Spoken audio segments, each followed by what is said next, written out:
বন্ধুরা আজ সন্ধ্যে 7:30 হতে চলেছে এক হাড্ডাহাড্ডি লড়াই। একদিকে 5 বারের চ্যাম্পিয়ন মুম্বাই, আর অন্যদিকে এবারের প্লে অফে যাওয়ার জন্য লড়াই করছে পাঞ্জাব। তাদের মধ্যে যে খেলাটা হবে সেটা হবে হাড্ডাহাড্ডি। কারণ এই ম্যাচটা না জিততে পারলে পাঞ্জাবের কাছে প্লে অফে যাওয়ার জন্য আরো কঠিন লড়াই শুরু হয়ে যাবে। তাই এই ম্যাচটা তাদের জিততেই হবে। অন্যদিকে মুম্বাই সে চেষ্টা করবে একটা ভালো লড়াই করে শেষ করতে। তাই ম্যাচটা হতে চলেছে হাড্ডাহাড্ডি। আর এই ম্যাচ কি হতে চলেছে সেটা জানার জন্য আমাদের ভিডিওটা শেষ পর্যন্ত দেখতে হবে। বন্ধুরা আমি প্রভাস, আমি অয়ন। প্রথমেই আসা যাক পিচ রিপোর্ট সম্বন্ধে। বন্ধুরা এই মাঠে একটা বড় রান হওয়ার চান্স আছে। এবার আসা যাক পিচ রিপোর্ট সম্বন্ধে।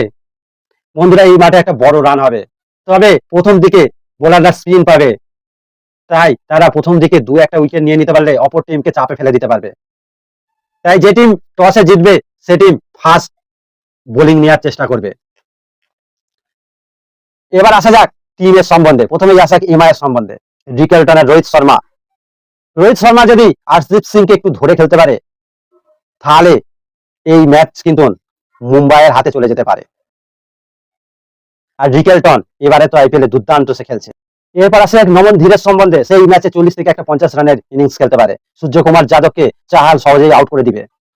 তাই যতটা মুম্বাই যদি পারে সূর্যকুমারকে বাদ দিলেই ভালো হয়।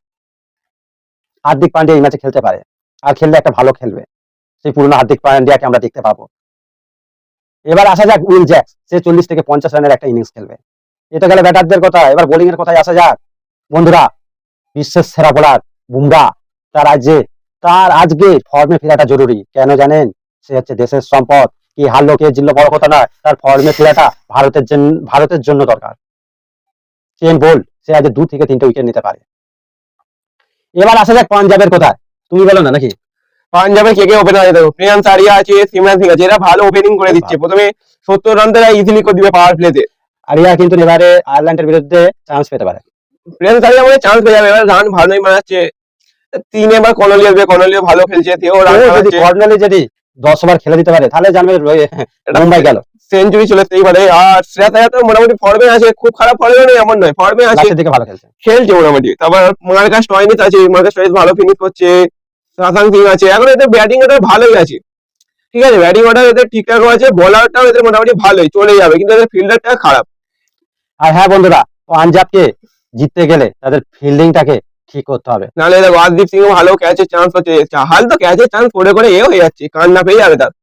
চাহাল একটা ম্যাচে 3টে করে ক্যাচের চান্স দেয়, তাও তারা ধরতে পারে না। তাহলে এরা 240 রান করে এবার দিয়ে হেরে যাবে। আগের ম্যাচে যেমন হেরে গেল তেমন।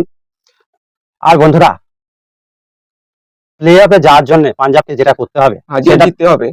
সেটা তাদের কি জানেন? তাদের ব্যাটার ঠিক আছে, বোলার ঠিক আছে, তাদের ফিল্ডিংটাকে ঠিক করতে হবে, নাহলে প্লে অফ থেকে তারা আউট হয়ে যাবে এত ভালো খেলেও।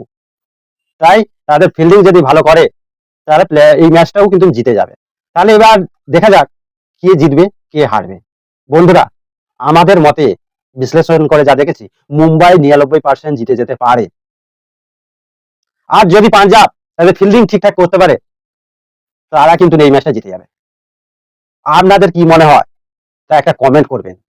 আর বন্ধুরা ভিডিওটা বাড়াবো না, এখানেই শেষ করব। আপনারা একটা লাইক করবেন, চ্যানেলটাকে সাবস্ক্রাইব করবেন। ভালো থাকবেন, সুস্থ থাকবেন। দেখা হবে পরের ভিডিওতে।